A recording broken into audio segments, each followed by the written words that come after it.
Super. I'm joined today by Marcin Szala. He is an educational expert and a startupper. He has experience as a teacher, director, trainer, and a consultant. He's an alumnus of the Leadership Academy of Poland and a member of Trent House. Sir, it's a pleasure to have you in this interview. Thank you. It's a pleasure to be here. Let me start with a big and certainly old question. What should be the main purpose of education? I think the answer is the same as it was always been, to prepare for the future. The way I see education is a bridge between yesterday and tomorrow. And it is the bridge that we build that allows us to reach new, sometimes undiscovered land. And what are the biggest mistakes that are being repeated in our schools? I think there's so many that it's really hard to enlist them all. But fundamentally, I think, well, I would say there are two. One, we believe that all schools should look the same, and this is especially true in Poland. So we have a very homogeneous view of schools. We basically have two types, and there is some variations between the schools, of course, but fundamentally they are based on the same mindset, the same idea of what education should be. And secondly, maybe a bigger question is we still operate in kind of 19th century mindset of a factory where education happens to students, not with them, where we think we know what we are preparing them, where the world is completely different now, which is brittle, unpredictable, sometimes incomprehensible. So it requires a completely different skill set and a mindset that the students should be leaving school with. So instead of giving them just knowledge, which does not give us an advantage in itself, we should be giving them skills and ability to understand the knowledge that we have and create new knowledge.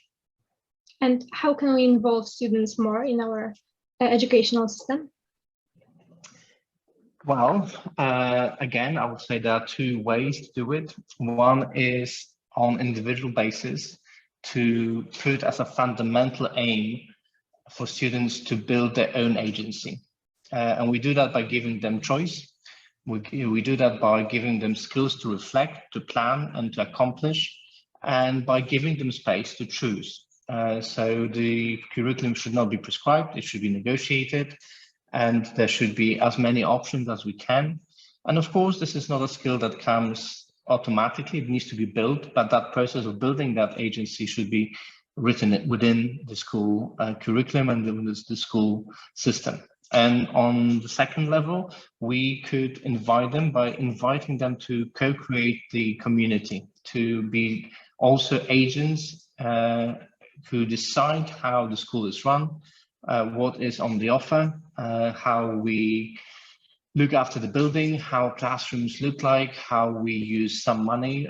A good colleague of mine, Jarek Szulski, he used to have a rule when he was a form tutor that he would have the budget that the class, his tutor group would have, and say, it's up to you to spend it. I'm not going to even check, I trust you.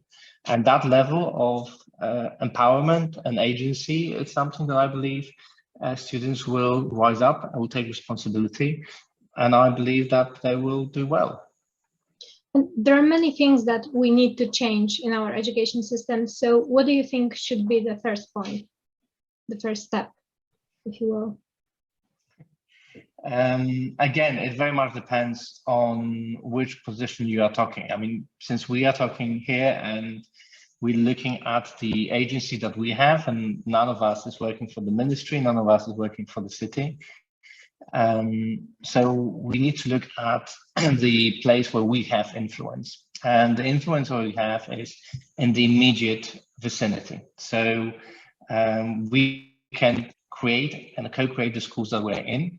In my case, I'm just starting a new school, and that is something that is within my agency to create a new model and hopefully one that will work and will demonstrate those ideas in practice. For you who is moving to a new school, is to seek places where you can have influence, is to seek places where you can actually take that agency and demonstrate that young people can be trusted with power and can be trusted with responsibilities. So that's one thing, to act within the sphere of influence that we have. Second is to talk about it, to discuss it, and to be advocates for different ways of thinking about education, showing that it can be done differently. Looking at some amazing examples around the world of schools which are doing things differently and show them, look, this is possible. Let's talk, what else can we do? Let's talk what else is possible. And let's change the concept. We are doing something for 100 years and it worked for 50 of them. I mean, what could we do that didn't work for the 50?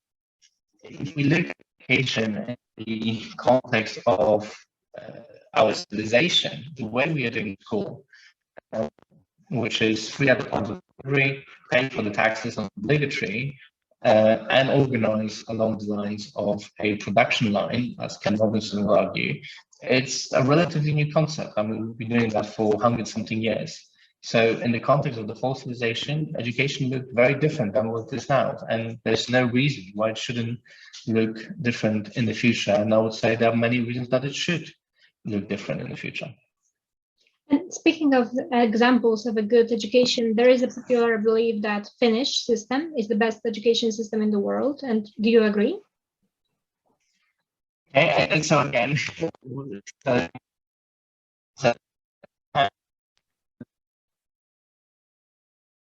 and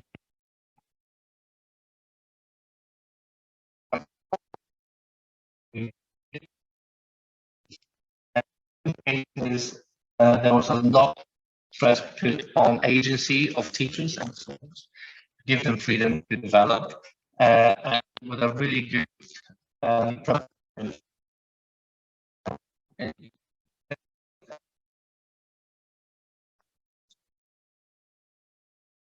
I'm so sorry. I think I can hear you right now. There are some troubles with the internet connection. You know.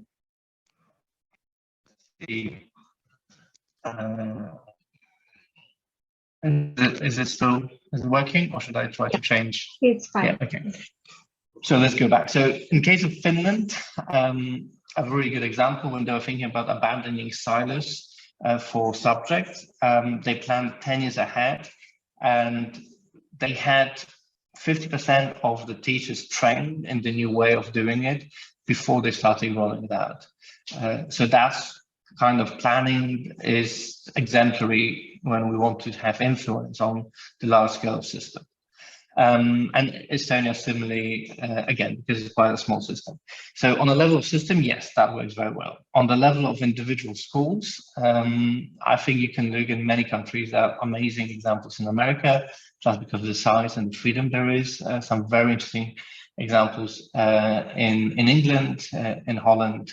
And again, that is the other thing, other part, which is, do we create as a state, a situation where new initiatives, new ideas for schools can rise and can be tried and can be then researched. And that is kind of, again, a different mindset, whether we want to prescribe, as is the case in Poland, one of the models, or whether we see the government and the Ministry of Education as an agency which ensures transparency and make sure that the information is given to the parents, to the students, to other teachers to make decisions where to send the school and where to go to school.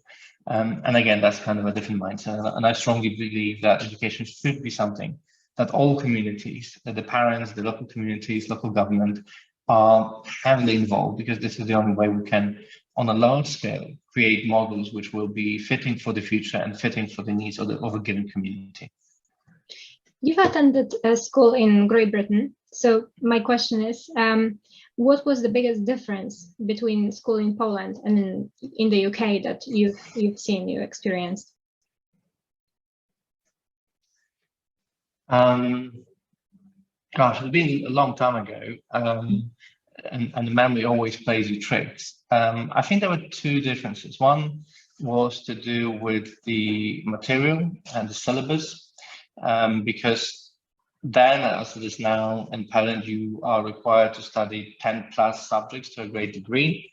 I moved to England and I was doing A-levels for the last 2 years of my education, which allowed me to focus on 4 subjects and focus to a much greater depth. And I loved that. I loved the ability to focus on something and to go much deeper and engage with subject 3 times a week. And I was doing mathematics and further mathematics.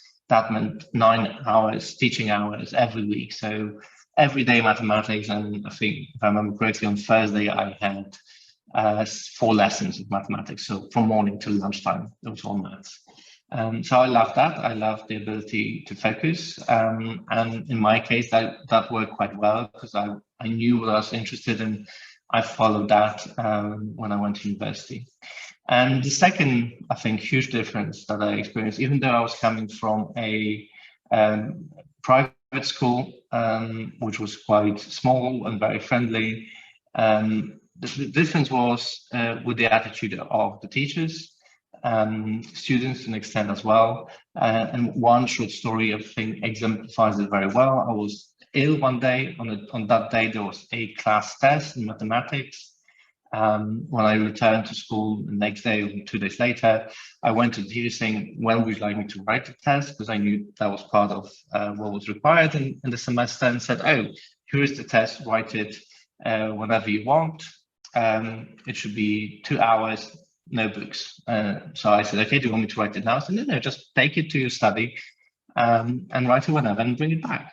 And that level of trust, where he assumed I will close my notes, close my books, and I'll write the test without looking at the books and bring it back, was amazing. I mean, that was something that I had not experienced before. It was always assumed that the students would cheat and they cannot be trusted. And various measures were put in place to make sure they're not cheating. So to move from that to a position where I am explicitly trusted was extremely empowering and an extremely positive experience. And in my experience, students took that trust and they acted on it. And we somehow understood quite quickly that internal tests are for us. I mean, at the end of the day, we'll have to write an external exam, and either we'll be prepared for it or not. And if we don't use the chances we had beforehand, we are not losing, we are not gaining anything. So that experience of trust, but also, again, of treating students as partners, of actually being interested and engaged, and being among other students who wanted to learn, which is fortunately the experience I had also in Poland. But that community was, I think, the second big change that I experienced. I also think that these UK private schools also teach a great deal of self-discipline. And do you think that they prepared you well for university? That's an interesting question.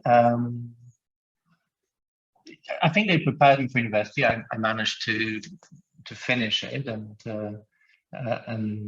I was quite pleased with how it went. And it wasn't a great shock to arrive at university, which gives you much more freedom. At my university, I think at most universities in the UK, lectures were optional. Nobody checked whether you're coming. I had to come to tutorials and had come to prepared, but it was up to me to be prepared and to submit the essay beforehand. So you quickly learn that you either go to lectures when they work for you, or you work at the library. I remember early on again, and in a tutorial, we were given a problem sheet. That I studied physics and philosophy, and that was in a physics tutorial.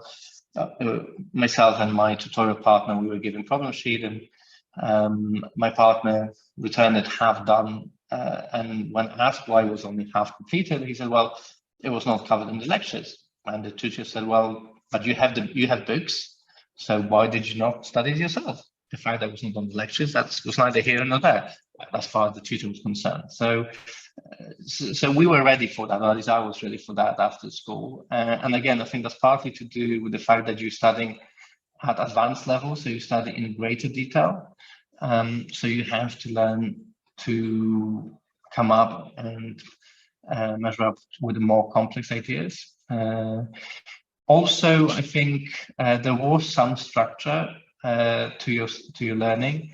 I remember that there was a prescribed time in the afternoon where students, I was in a boarding house, when students were supposed to be in their dormitories studying. I did not like that. but I was in my room, sometimes studying, sometimes not.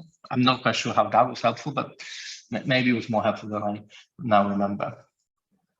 And during one of your interviews, you've said that one of the most important people on your educational path was your tutor, Keith Barnett, sorry. And what impact do you think he had on your life? And do you think that tutoring is a good tool used in education? Yeah, so again, there were two aspects of that. First aspect was the personal connection, and again, I will illustrate it with a story.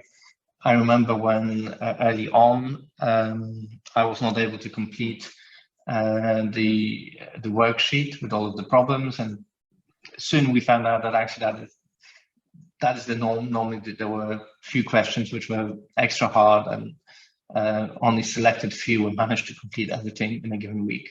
So I remember I handed in the work with a note saying, Professor Burnett, I'm terribly sorry, I couldn't complete it, etc. And when I received my work back marked, the note was still there, and he crossed out professor, and he just wrote next to it Keith, and shortening the distance between the student and the teacher.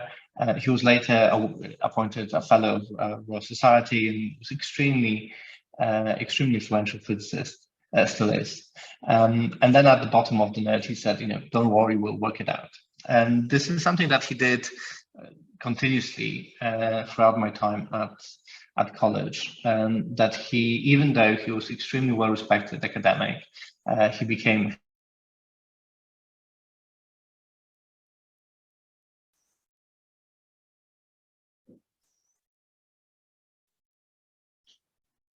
name. Nobody take any liberties. We all try to do our best. So that was an extremely positive experience, that actually you meet with a person and they do not need any attributes of power for you to respect them. You respect them for who they are. And I think that respect is even greater, and is a greater motivation to do well. Because you feel you have someone who cares for you, who roots for you, who wants you to succeed. And that is extremely powerful experience. And the second reason why he was a unique character in my path was the sheer intellect that he had. Very often in physics, a physicist will have a certain way of understanding phenomena, certain metaphor, certain way of approaching problems. And for most of our tutors, they would explain it quite well, but it would require us as students to go alongside their explanation, to kind of get into their mindset and to understand the way that they are functioning and how they're showing it.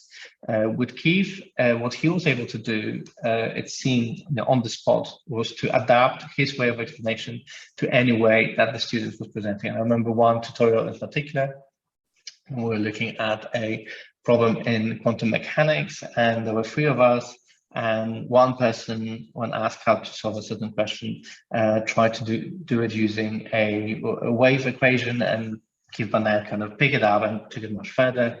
Another one was using matrices, and another person was using a geometrical way of doing it with vector spaces, Hilbert vector spaces. And he was able to do all of those mathematical tools and with the corresponding physical images and ideas and metaphors, and just meet the student where they are and take them so much further. And to answer your second part of the question, is this a good way? Yes, I think so, but it requires you to be an artist rather than a craftsman.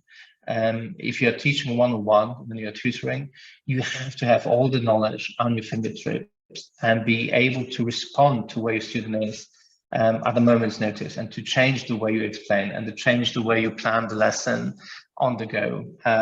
It's extremely rewarding when you can do it. It's extremely tiring, but I also think extremely efficient. There's also beauty in teaching groups, and there is a beauty in facilitating group work.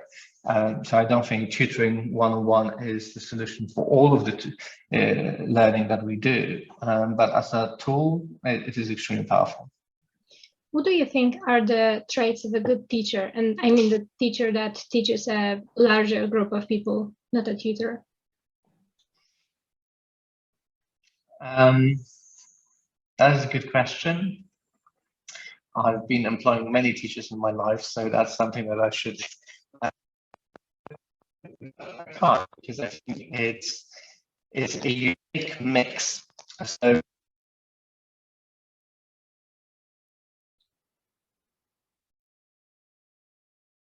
is a deeply interpersonal work.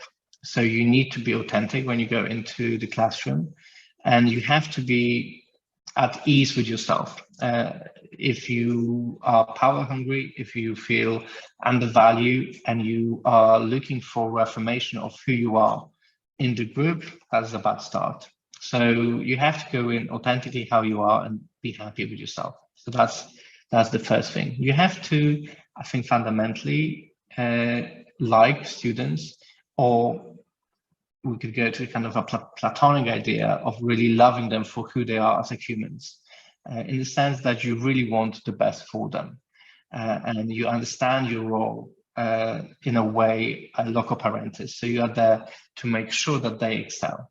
Aristotle used to say that there are groups of people towards whom we can never repay our debt of gratitude. One of them are parents, because they give us gift of life. The other group are the teachers, who give us wisdom, and that debt, according to Aristotle, is never possible to repay. And I think a good teacher is the one who raises to that, who sees that his or her role is to create environment and create structures that will help students succeed. So if they're authentic and they care for students, then they also have to be professional. So they have to know what they're teaching. They have to know how to deal with the issues when they don't know something. And they have to be organized to provide security and safety to students, which doesn't mean that they always have to be boring and do the same thing again and again, but they have to keep the word. So if they say that they'll do something, they will do it.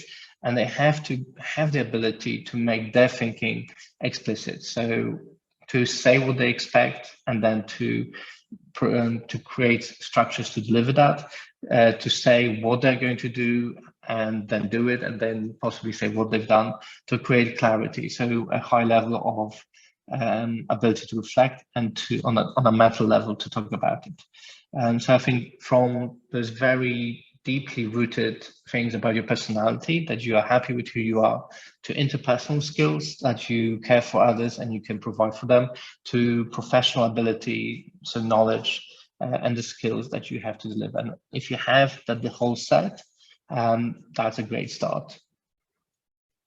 And to wrap our interview up, I have one last question, because Sure. we have just finished the school year, but I'm sure that you will be extremely busy still. So my question is, what are your plans for the next months?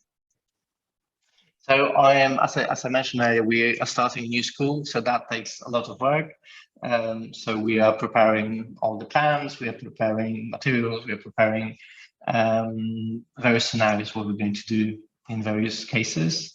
So that's a large part of my summer. The other part is resting, so spending time with family and having time offline, where phone is switched off, computer is not there, and we spend quality time, usually a mix with some time in the city and some time in the wilderness. Yeah, just to recharge batteries, and I always find that this place of sanctuary, or somewhere where you recharge and you rest, is very important. Well, then all the best for the next months, and thank you very much for the interview. Thank you for the invitation.